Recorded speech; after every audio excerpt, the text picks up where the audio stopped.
الحمد لله الحمد لله الذي أبدى الأفلاك والأردين والصلاة والسلام على من كان نبيا وآدم بين الماء والدين وعلى آله وأصحابه أجمعين. أما بعد فأعوذ بالله من الشيطان الرجيم. بسم الله الرحمن الرحيم. وقضى ربك ألا تعبدوا إلا إياه وبالوالدين إحسانا. صدق الله مولانا العظيم. قال الله تعالى في شان حبيبه مخبرا وآمرا إن الله وملائكته يصلون على النبي يا أيها الذين آمنوا صلوا عليه وسلموا تسليما. اللهم صل على سيدنا ومولانا محمد وعلى آل سيدنا ومولانا محمد وبارك وسلم وصلی علیہ. بآواز بلند پڑھیے الصلاۃ والسلام علیک یا سیدی یا رسول اللہ وعلی آلک واصحابک یا سیدی یا حبیب اللہ. الصلاۃ والسلام علیک یا سیدی یا رسول اللہ وعلی آلک واصحابک یا سیدی یا حبیب اللہ. بعد از الصلاۃ انتہائی عزتوں کے لائق زیب مسند صدارت استاد العلماء حضرت علامہ قاضی طاہر محمود صاحب اور دیگر معزز و محتشم علماء کرام، سامعین و حاضرین، آج کی یہ پروقار محفل ہمارے عزیز، ہمارے محترم جناب میاں خان صاحب اور نور خان صاحب کے بھائی، محمد صفدر صاحب کے والد اور حافظ محمد اختر صاحب کے تایا جان جناب محترم محمد اکبر مرحوم کے ایثار ثواب کے سلسلے میں انعقاد پذیر ہے.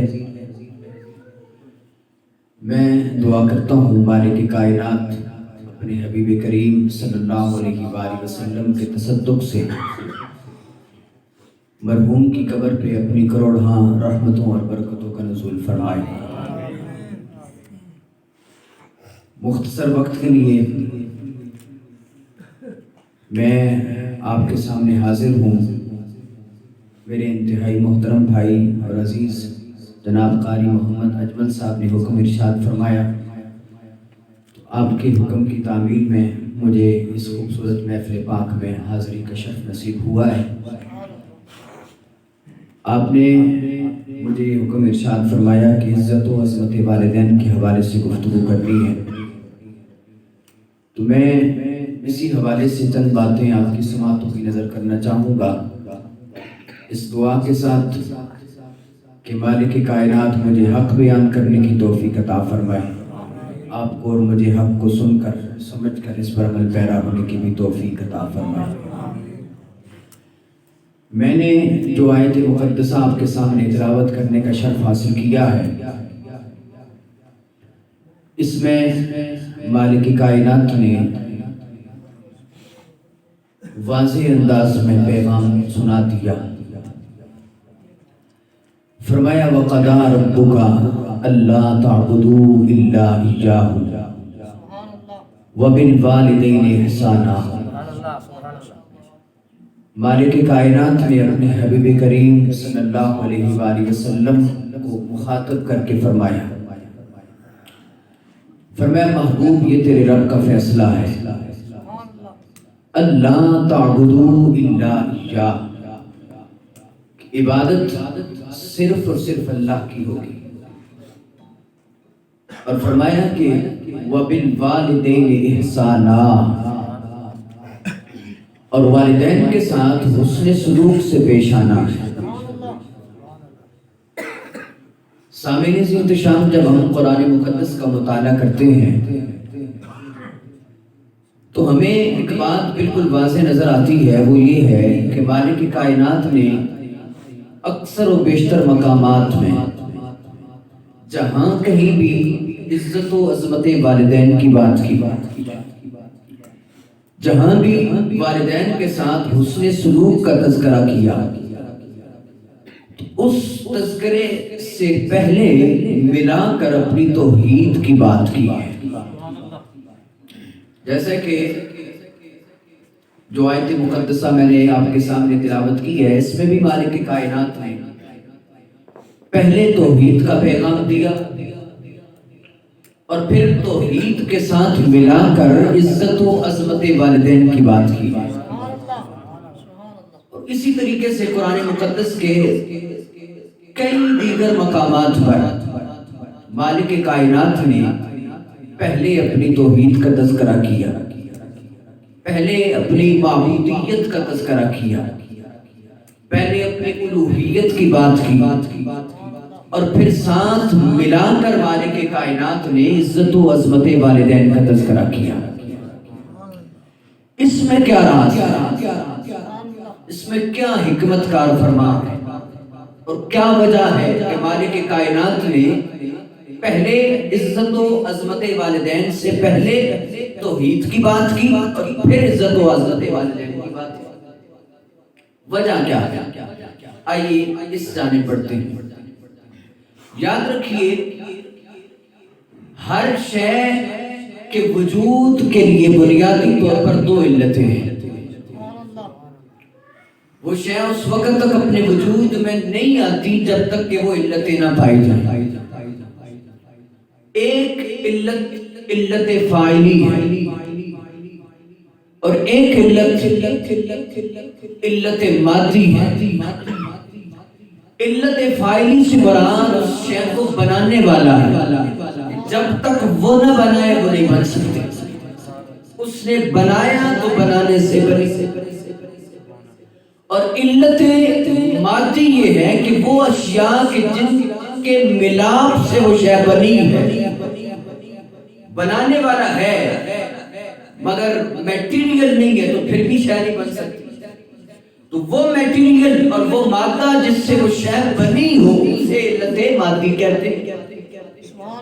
تو ہر شے اپنے وجود میں اور اپنے بقا میں دونوں علتوں کی محتاج ہے، کہ جب تک کوئی بنانے والا نہیں ہوگا اس وقت تک بنے گی نہیں۔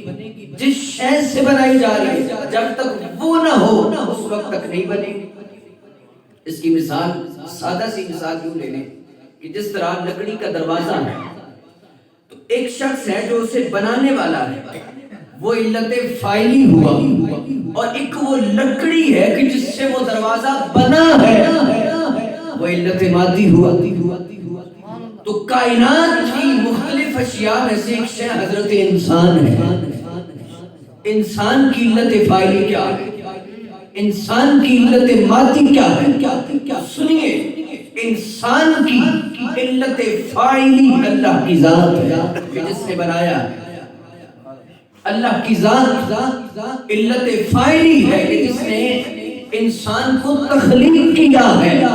اور انسان بنا کس شے سے؟ فرمایا یہ ماں اور باپ کے اجزاء جب ملتے ہیں تو انسان بنتا ہے۔ تو معلوم ہوا کہ انسان کی علت مادی اور میٹیریل جو اس کی حیت ہے وہ ماں باپ سے بنا ہے۔ ماں باپ اس کی علت مادی ہے اور خود خالق اس کی علت فاعلی ہے۔ تو سامعین احتشام، اس اعتبار سے اگر دیکھا جائے تو انسان کا پہلا تعلق اللہ کے ساتھ ہے۔ کیوں؟ کیونکہ اس نے اسے بنایا ہے۔ پہلا تعلق اللہ کے ساتھ ہے، اور انسان کا دوسرا تعلق اس کے والدین کے ساتھ کہ جن کی وجہ سے بنا ہے۔ اس لیے مالک کائنات نے پورے قرآن میں اکثر و بیشتر مقامات پر پہلے اپنی توحید کی بات کی، پہلے اپنا ذکر رکھا، پہلے یہ بتایا کہ انسان کا میرے ساتھ تعلق کیا ہے، کہ انسان مجھے ایک مانے، انسان میری عبادت کرے۔ فرمایا کہ پہلے اس لیے توحید کو رکھا اور پھر ساتھ ملا کر عزت و عظمت والدین کی بات کی، ساری کائنات کو بتا دیا کہ توحید کے بعد اور عبادات کے بعد جب بھی معمولات کی بات آئے گی، جب بھی دنیاوی معمولات کی بات آئے گی، سب سے پہلا حق والدین کا ہے، سب سے پہلی بات والدین کی ہوئی۔ اس لیے مالک کائنات نے توحید کے ساتھ ملا کر عزت و عظمت والدین کی بات کی۔ اور اس حوالے سے نبی کریم صلی اللہ علیہ وآلہ وسلم کی تعلیمات کیا ہیں؟ آئیے احادیث کی روشنی میں سنتے ہیں کہ حضور نے ہمیں کیا تعلیمات ارشاد فرمائی۔ سنیے توجہ سے، حضور سید عالم صلی اللہ علیہ وآلہ وسلم کی بات ہے۔ حضور نے ارشاد فرمایا، کیا میں تمہیں وہ عمل نہ بتاؤں جو مالک کو سب سے زیادہ محبوب ہے، سب سے زیادہ پسندیدہ عمل، جو اللہ کو سب سے زیادہ محبوب ہے؟ تو حضور کے صحابہ نے عرض کیا، قوم والا ضرور بتائیے۔ تو حضور سید عالم صلی اللہ علیہ وآلہ وسلم نے ارشاد فرمایا الصلاۃ علی وقتہا، فرمایا کہ نماز کو اپنے وقت پر ادا کرنا، فرمایا یہ اللہ کو سب سے زیادہ پسندیدہ، سب سے زیادہ پسندیدہ عمل کیا ہے؟ فرمایا نماز کو اپنے وقت پر ادا کیا جائے۔ اور اس کے ساتھ ملا کر اگلی بات کیا ارشاد فرمائی؟ فرمایا وبر الوالدین، فرمایا نماز کو اپنے وقت پر ادا کرنے کے بعد جو اللہ کو سب سے زیادہ پسندیدہ عمل ہے وہ یہ ہے کہ انسان اپنے والدین کی خدمت کرے، انسان اپنے والدین کی عزت کا پاس رکھے، انسان اپنے والدین کی خدمت میں کسی حوالے سے کوئی کمی نہ لائے۔ فرمایا یہ مالک کو سب سے زیادہ پسندیدہ عمل۔ اور فرمایا اس کے بعد والجہاد فی سبیل اللہ، فرمایا پھر اللہ کے راستے میں جہاد کرے۔ دیکھیے حضور کی بات ہے، یہ میری بات نہیں ہے۔ اگر ہم یہ چاہتے ہیں کہ ہم وہ عمل کریں کہ جس سے اللہ سب سے زیادہ راضی ہوتا ہے اور جو اللہ کو سب سے زیادہ مقبول ہے، تو فرمایا وہ والدین کی خدمت ہے۔ اور اسی طریقے سے ایک صحابی رسول حضور نبی رحمت صلی اللہ علیہ وآلہ وسلم کی بارگاہ اقدس میں حاضر ہوئے اور آ کر عرض کی، آقا مولا میں جہاد کرنا چاہتا ہوں۔ اب سنیے گا توجہ سے اس بات کو۔ آ کر عرض کی، آقا مولا جہاد کرنا چاہتا ہوں۔ تو حضور نے پوچھا کیا تمہارے والدین زندہ ہیں؟ اس نے عرض کی یا رسول اللہ زندہ ہیں۔ تو حضور نے فرمایا کہ تو ان کی خدمت کرنے والے تجھے جہاد کا ثواب عطا کر دے۔ چھوٹی بات تو نہیں ہے نا، جہاد کتنا بڑا عمل ہے، کتنا بڑا عمل ہے، اور اس وقت میں جہاد کی کتنی اشد ضرورت تھی۔ فرمایا تم والدین کی خدمت کرو، مالک تمہیں جہاد کا ثواب عطا کرے۔ اور صرف یہی بات نہیں بلکہ حضور سید عالم کی ایک اور خوبصورت حدیث پاک سیدنا عبداللہ بن عباس رضی اللہ تعالیٰ عنہ سے مروی ہے۔ حضور سید عالم صلی اللہ علیہ وآلہ وسلم نے ارشاد فرمایا کہ اگر کوئی شخص محبت کے ساتھ اور چاہت کے ساتھ اگر والدین کے چہرے کی زیارت کرتا ہے تو مالک اسے حج مقبول کا ثواب عطا کرتا ہے، حج مقبول کا ثواب۔ اب دیکھیے حج کتنی بڑی عبادت ہے۔ مالک کے حبیب نے خود ارشاد فرمایا بنی الاسلام علی خمس، فرمایا اسلام کی بنیاد 5 باتوں پر ہے، شہادت لا الہ الا اللہ وان محمد رسول اللہ۔ فرمایا ان میں سے پہلی بات اللہ کی توحید کا اقرار ہے، نبی کریم کی رسالت کا اقرار ہے۔ فرمایا واقام الصلاۃ، دوسری بات نماز کو قائم کرنا۔ فرمایا ایتاء الزکات، زکات دینا، یہ تیسرا رکن ہے۔ فرمایا چوتھا رکن کیا ہے؟ فرمایا رمضان کے روزے رکھنا، صوم رمضان کے روزے رکھنا۔ اور فرمایا 5واں رکن اسلام کا، فرمایا حج البیت، حج بیت اللہ کرنا، طواف کعبہ کرنا، حج کی سعادت حاصل کرنا۔ فرمایا یہ اسلام کا 5واں اور بنیادی رکن ہے۔ اور کتنی مشقتیں آپ اٹھاتے ہیں میں اور آپ، کسی کو جانا نصیب ہوتا ہے، کسی کو نہیں نصیب ہوتا، اور کوئی جاتا بھی ہے تو کتنی مشکلوں سے پہنچتا ہے، کتنے کٹھن مراحل طے کر کے سفر طے کر کے جاتا ہے، پھر وہاں پر مشکلات کو اٹھاتا ہے اور خبر کوئی نہیں کہ قبول ہوا کہ نہیں۔ یہ کسی کے پاس گارنٹی کوئی نہیں ہے کہ اگر اتنی مشقتیں اٹھا کر جاتا ہے اور اس کا حج قبول ہو جائے، یہ کسی کے پاس گارنٹی کوئی نہیں ہے، مگر ایک عمل ایسا ہے، ایک عمل ایسا ہے اگر وہ آپ کوئی مشقت نہ اٹھائیں، اپنے گھر میں بیٹھ کے کریں گے، مالک آپ کو حج مقبول کا ثواب عطا کرے۔ اور وہ عمل کیا ہے؟ والدین کی زیارت، والدین کو چاہت کے ساتھ دیکھنا، محبت بھری نگاہ سے دیکھنا۔ حضور کے صحابہ بیٹھے تھے، حضور سے عرض کیا یا رسول اللہ اگر کوئی 100 مرتبہ دیکھے، اب دیکھیں کریموں کا کرم کتنا ہے، صحابہ نے عرض کی یا رسول اللہ اگر کوئی 100 بار دیکھ لے، حضور نے فرمایا اگرچہ 100 بار دیکھ لے، مالک اسے 100 اجروں کا ثواب عطا کرے۔ کتنا بڑا اجر ہے اور کتنی اس کی اہمیت ہے، آپ اس بات کا اس حدیث رسول سے اندازہ لگا لیجیے۔ اسی طریقے سے حضور کے ایک صحابی حضور کی بارگاہ ناز میں حاضر ہوتے ہیں اور آ کر عرض کرتے ہیں آقا و مولا مجھے والدین کے حقوق سے متعلق کوئی نصیحت فرمائیے، والدین کے حقوق سے متعلق کوئی نصیحت فرما دیجیے۔ تو سنیے توجہ سے اس بات کو، حضور سید عالم نے خود ارشاد فرمایا ہما جنتک و نارک، حضور نے نا یوں سمندر کو کوزے میں بند کر کے رکھ دی، سمندر کو کوزے میں بند کر کے رکھ دی اور بلیغ ترین بات ارشاد فرمایا والدین تمہاری جنت بھی ہیں تمہاری دوزخ بھی۔ اب یہ کوئی طویل کوئی فہرست نہیں بیان فرمائی، کوئی یہ نہیں بتایا کہ ان کے ساتھ یہ سلوک کرنا ہے، یہ کرنا ہے، یہ نہیں کرنا، بس صرف ایک بات ارشاد فرما دی، فرمایا ہما جنتک و نارک، فرمایا تم مجھ سے یہ وصیت پوچھتے ہو کہ میں تمہیں والدین کے بارے میں نصیحت کروں، وصیت کروں، تو صرف اتنی سی بات ہے، وہی تمہاری جنت ہے، وہی تمہاری دوزخ ہے۔ اگر ان کی خدمت کر سکتے ہو تو کرو، اور خدمت کرو گے تو مالک تمہیں جنت عطا کر دے گا، تمہیں جنتوں کا وارث بنا دے گا۔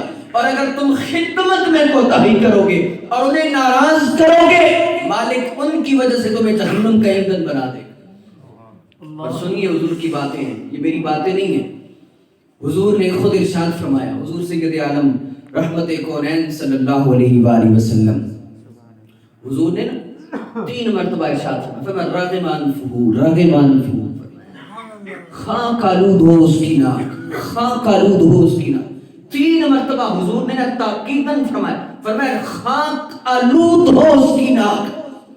صحابہ ازرا حیرت حضور سے سوال کرنے لگے یا رسول اللہ کون ہے اور کس پر آپ اتنا غضبناک ہو رہے ہیں؟ آپ تو رحمت کونین ہیں، آپ کو تو مالک نے سارے جہانوں کے لیے رحمت بنایا ہے، اے مالک کے حبیب کس کے بارے میں آپ کی ارشاد فرما رہے ہیں؟ تو حضور نے خود ارشاد فرما دیا، فرمایا وہ شخص کہ جسے مالک نے والدین دیے تھے اور والدین کے پاس اس نے ایک وقت گزارا تھا اور والدین کی حالت یہ تھی کہ وہ بڑھاپے کے عالم میں تھے، بڑھاپے کے عالم میں تھے والدین، اور اس نے ان کی خدمت کر کے جنت نہ حاصل کی۔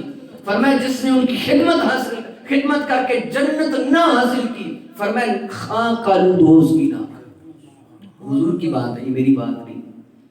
اسی طریقے سے حضور سید عالم صلی اللہ علیہ وآلہ وسلم نے خود ارشاد فرمایا کیا تمہیں میں سب سے بڑا گناہ نہ بتاؤں؟ اکبر الکبائر، بڑے گناہوں میں سے سب سے بڑا گناہ، تمہیں میں سب سے بڑا گناہ نہ بتاؤں؟ تو حضور کے صحابہ عرض کرنے لگے یا رسول اللہ ضرور بتائیے۔ تو حضور نے فرمایا الاشراک باللہ، فرمایا والدین کے حوالے سے بھی بات کی لیکن اس سے پہلے فرمایا الاشراک باللہ، فرمایا اللہ کا شریک ٹھہرانا، اللہ کے ساتھ شرک کرنا، فرمایا یہ سب سے بڑا گناہ ہے۔ اور فرمایا اس کے بعد وعقوق الوالدین، فرمایا شرک کے بعد اگر کوئی بڑا گناہ ہے تو وہ والدین کی نافرمانی ہے۔ آج ہم میں سے کتنے لوگ ہیں جو والدین کی عزت کا پاس رکھتے ہیں؟ کتنے ایسے لوگ ہیں کہ جنہیں والدین کی عظمت کا حیا ہے؟ آج کی ینگ جنریشن تو یہ کہتی ہوئی نظر آتی ہے کہ آپ کو کیا خبر، ہمیں سب کچھ پتا ہے، آپ تو پرانے لوگ ہیں۔ تو سنیے توجہ سے، حضور کی باتیں ہیں، حضور کی حدیثیں ہیں۔ فرمایا کہ شرک کے بعد اگر کوئی سب سے بڑا گناہ ہے تو وہ والدین کی نافرمانی ہے۔ اور اسی طریقے سے حضور نے خود ارشاد فرمایا اور 3 مرتبہ یہ بات بھی ارشاد فرمائی، فرمایا ملعون من عق والدین، ملعون من عق والدین، فرمایا جو اپنے والدین کا نافرمان ہے مالک کی اس پر لعنت ہو۔ تو حضور کی بات ہے، اور وہ حضور جو رحمت کونین ہے، جو سید انس و جہاں ہے، اس مالک کے حبیب نے لعنت فرمائی ہے اس پر کہ جو اپنے والدین کا نافرمان، والدین کا کہا نہ مان، مالک کے حبیب نے خود لعنت فرمائی۔ اور اسی طریقے سے حضور کی اگلی بات سنیے دل کے کانوں سے، اور یہ دل کی گہرائی سے باتیں سننے والی ہیں۔ سنیے حضور نے کیا ارشاد فرمایا۔ حضور سید عالم صلی اللہ علیہ وآلہ وسلم نے ارشاد فرمایا، فرمایا کہ انسان خطا کا پتلا ہے، مفہوم حدیث ہے، انسان خطا کا پتلا ہے، اور انسان سے خطائیں ہو جاتی ہیں، گناہوں کا سرزد ہو جانا ایک عام سی بات ہے۔ فرمایا وہ مالک ہے، وہ کریم ہے، وہ چاہے تو معاف کر دے، چاہے تو انہیں قیامت تک کے لیے مؤخر کر دے۔ فرمایا کہ گناہ انسان سے ہو جاتا ہے، لیکن گناہ ہو جائے تو وہ کریم ہے، وہ اپنے کرم سے معاف کر دے، وہ اپنے فضل سے معاف کر دے، عین ممکن ہے۔ اور فرمایا یہ بھی ممکن ہے کہ مالک اس گناہ کی سزا کو قیامت تک مؤخر کر دے، قیامت تک لے لے، اور قیامت والے دن اس سے محاسبہ کرے، اس سے پوچھے، اس سے سوال کرے۔ فرمایا مگر ایک گناہ ایسا ہے، سنیے توجہ سے اس بات کو، فرمایا ایک گناہ ایسا ہے کہ مالک اس کی سزا اس دنیا میں بندے کو چکھاتا ہے، جب تک اس کی سزا مالک اس بندے کو اس دنیا میں نہیں دے دیتا نا، اس وقت تک اسے موت نہیں آنے دیتا۔ اور وہ گناہ کون سا ہے؟ فرمایا والدین کی نافرمانی، والدین کی عزت کا پاس نہ رکھنا، والدین کی عظمت کا خیال نہ رکھنا۔ فرمایا یہ ایسا گناہ ہے کہ مالک اس کی سزا اس جہان میں بندے کو دے دیتا ہے۔ کتنا بڑا جرم ہے۔ اور والدین کا دل دکھانا، ان کا اذیت دینا، ان کو تکالیف پہنچانا، ان کا کہا نہ ماننا، ان کی نافرمانی کرنا کتنا بڑا جرم ہے کہ مالک سارے گناہوں کو معاف کر دیتا ہے۔ مالک سارے گناہوں کو ہو سکتا ہے معاف کر دے، اور زیادہ ہوا تو قیامت تک مؤخر کرتے۔ لیکن والدین کے ساتھ اگر اس نے سلوک نہیں ہے نا، اگر والدین کی خدمت نہیں ہے، ان کی عزت کا پاس نہیں ہے، تو مالک اس جہان میں سزا دے گا۔ اور جب تک وہ بندہ جو اپنے والدین کا نافرمان ہے اس جہان میں اس کی سزا نہ چکھ لے، اسے موت ہی نہیں آتی۔ کتنی بڑی بات ہے۔ اور اسی طریقے سے حضور سید عالم صلی اللہ علیہ وآلہ وسلم کا ایک اور خوبصورت فرمان سنیے، اور یہ بات آپ سنیں گے تو آپ کی روح پر کب کبھی طاری ہو جائے گی۔ کتنی بڑی بات حضور نے ارشاد فرمائی ہے، اور ہم کتنے نادان ہیں اور کتنے احمق ہیں، اور کتنی نادانیاں ہم آئے روز کر رہے ہوتے ہیں، شب و روز بغاوتیں، اور شب و روز مالک اور اس کے حبیب کے ساتھ بے وفائیاں کر رہے ہوتے ہیں، اس کے احکامات کی نافرمانیاں کر کے۔ سنیے توجہ سے اس بات کو، حضور نے خود ارشاد فرمایا، فرمایا جنت کی خوشبو اس قدر زیادہ ہوگی کہ اسے 500 سال کی مسافت سے سونگھا جا سکتا ہے۔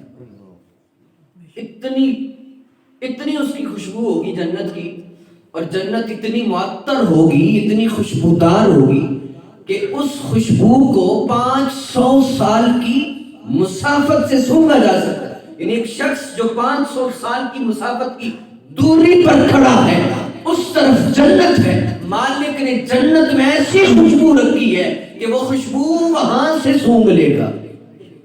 مگر فرمایا 3 شخص ایسے ہیں جنہیں جنت کی خوشبو بھی نہیں آئے گی۔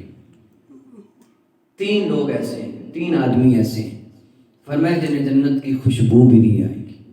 اور وہ 3 کون سے ہیں؟ فرمایا ان میں سے پہلا وہ ہے کہ جو کسی کے ساتھ کوئی بھلائی کر دیتا ہے، کسی کے ساتھ کوئی احسان کر دیتا ہے، کسی کے کام آ جاتا ہے، کسی کی مشکل کو آسان کر دیتا ہے۔ جب وہ آسان کر دیتا ہے نا تو پھر اسے بتاتا ہے کہ میں نے یہ کیا ہے۔ فرمایا نیکی کر کے، احسان کر کے جتلانے والا مالک اسے اپنی جنت سے اس قدر دور کر دے گا کہ وہ جنت کی خوشبو کو بھی نہیں پا سکے، اس قدر دور ہو جائے گا۔ اور فرمایا دوسرا وہ شخص جو والدین کا نافرمان ہے، جو والدین کی گستاخیاں کرتا ہے، جو والدین کی عزت کا پاس نہیں رکھتا، جو والدین کی عظمت کا خیال کوئی نہیں رکھتا۔ فرمایا مالک اسے جنت سے اس قدر دور کر دے گا کہ اسے جنت کی مہک تک بھی نہیں آئے گی، جنت کی خوشبو سے بھی محروم ہو جائے گی۔ سامعین عزیز شام، کتنا بڑا جرم ہے۔ اور اسی طریقے سے تیسرا بندہ فرمایا جو شراب کا عادی ہے، جو شراب پیتا ہے، مالک کے حبیب نے منع فرما دیا پھر بھی پیتا ہے، جان بوجھ کے پیتا ہے، شراب کا عادی ہے۔ فرمایا جو شراب کا عادی ہے مالک اسے جنت کی خوشبو سے محروم کر دے گا۔ فرمایا یہ تین بندے ایسے ہیں، فرمایا کہ ان لوگوں کو مالک کائنات جنت کی خوشبو بھی نہیں پہنچنے دے۔ معلوم ہوا کہ یہ جنت سے اس قدر دور ہو جائے گا، اندازہ کیجئے نا 500 سال، یہ 5 صدیاں بنتی ہیں، 500 سال آپ سفر کریں، جہاں تک آپ چلے جائیں، اتنی مسافت ہو جنت میں اور آپ خوشبو سونگ لیں گے، لیکن جو شخص جنت کی خوشبو کو بھی نہیں پا سکتا تو وہ کس قدر دور ہو جائے گا جنت سے، اور کس قدر مالک کے غضب کا شکار ہو جائے گا، اور کس قدر اس پر مالک کی طرف سے لعنتیں اتر رہی ہوگی کہ مالک نے اسے اپنی جنت کی خوشبو سے بھی محروم کر دیا۔ آج ہم کیا کر رہے ہیں؟ کتنے لوگ ایسے ہیں جو والدین کی عزت کا پاس رکھتے ہیں، کتنے لوگ ایسے ہیں جو والدین کی عظمت کا حیا کرتے ہیں۔ تو سامعین عزیز احترام، میں اس حوالے سے آخری بات کرنا چاہوں گا۔ یاد رکھیے، ہم عبادات کرتے ہیں، نماز پڑھتے ہیں، حج ادا کرتے ہیں، زکوٰۃ دیتے ہیں، دیگر خیر کے کام کرتے ہیں۔ یاد رکھیے یہ سارے اعمال جو ہیں ان کا تعلق حقوق اللہ کے ساتھ ہے۔ یہ اللہ کا حق ہے کہ انسان اس کی عبادت کرے، انسان اس کے لیے روزے رکھے، انسان اس کے لیے دیگر عبادات کرے، نوافل ادا کرے، خیر کے کام کرے، نیکیاں کرے، یہ حقوق اللہ ہیں۔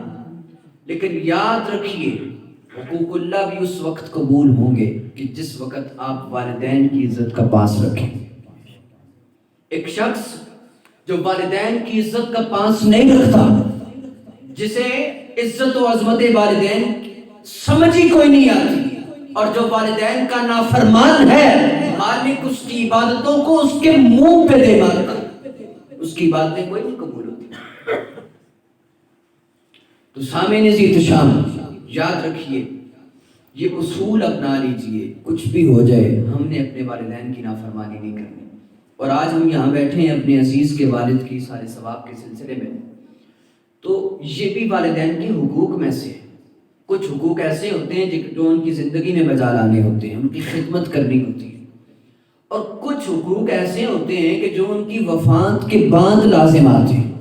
ان حقوق میں سے ایک حق یہ ہے کہ ان کی کفن دفن کا انتظام کریں، ان کی تدفین کا انتظام کریں، ان کے جو رشتہ دار ہیں ان کے ساتھ حسن سلوک سے پیش آئے، اور فرمایا ایک حق یہ بھی ہے کہ ان کے لیے دعائے مغفرت کریں۔ اگر کسی کے والدین دنیا سے اس حال میں وفات پا گئے، رخصت ہو گئے، اس حال میں چلے گئے کہ وہ اس سے ناراض تھے، اب اگر وہ چاہتا ہے کہ وہ انہیں راضی کر لے تو اس کا ایک طریقہ جو حضور کی احادیث سے ثابت شدہ ہے وہ یہ ہے کہ وہ ان کے لیے دعائے مغفرت کرتا رہے۔ اور یہ والدین کے حقوق میں سے آج ہمارے عزیز نے یہ محفل سجائی ہے، یہ سارے ثواب کے سلسلے میں سجائی ہے، تو یہ ان کا حق ادا کرنا۔ کیوں؟ کیونکہ یہ والدین کا حق ہے کہ جب وہ اس دنیا سے رخصت ہوں تو ان کے لیے دعائے مغفرت کریں، اور یہ صدقہ جاریہ بھی، اور اس کا ثواب انہیں وہاں پر پہنچتا بھی ہے۔ صحیح حدیث موجود ہے، فرمایا ولد صالح یدعو لہ، فرمایا وہ نیک اولاد جو اپنے والدین کے لیے دعائے مغفرت کرتی ہے۔ فرمایا یہ اولاد کا دعائے مغفرت کرنا انہیں قبر میں بھی راحت کا سامان بناتا ہے، قبر میں بھی انہیں راحت پہنچاتا ہے۔ اس لیے اگر والدین زندہ ہیں تو ان کی خدمت کریں، اور اگر والدین اس جہان فانی سے رخصت ہو چکے ہیں تو دو امور کا خاص خیال رکھیں۔ ایک بات تو یہ ہے کہ ان کے لیے دعائے مغفرت کریں، اور دوسری بات یہ ہے کہ جو ان کے رشتہ دار ہیں، جو ان کے دوست احباب ہیں، جو ان کے قرابت دار ہیں، ان کے ساتھ بھی حسن سلوک کریں۔ مالک اس کی وجہ سے بھی انہیں خوشی عطا کرتا ہے۔ اس لیے جہاں تک ممکن ہو سکے اس حوالے سے کبھی بھی کوتاہی نہ کریں۔ آپ کی نمازیں اس وقت قبول ہوں گی، آپ کی زکاتیں اس وقت قبول ہوں گی، آپ کے خیر کے اعمال اس وقت قبول ہوں گے کہ جب آپ والدین کے ساتھ حسن سلوک کے ساتھ پیش آئیں گے. اور یہ جو میں نے آیت مقدسہ آپ کے سامنے تلاوت کی ہے، اس کے حوالے سے یہ بات بھی طے ہے، اور بعض علماء نے اس بات کو لکھا ہے کہ جب بھی دو امور کو اتصال کے ساتھ بیان کیا جائے تو اس کا مقصد یہ ہوتا ہے کہ جس طرح پہلا عمل ضروری ہے اسی طریقے سے دوسرا عمل ضروری ہے.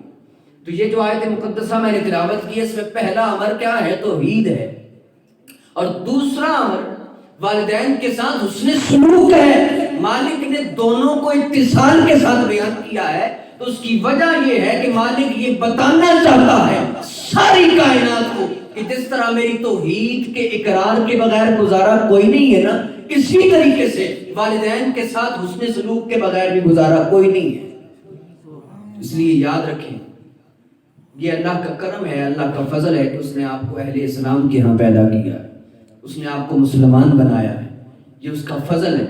اب یہ آپ کا اسلام اس وقت آپ کو فائدہ دے گا جب آپ اپنے والدین کے ساتھ نیک ہوں گے، والدین کے حق میں نیک ہوں گے.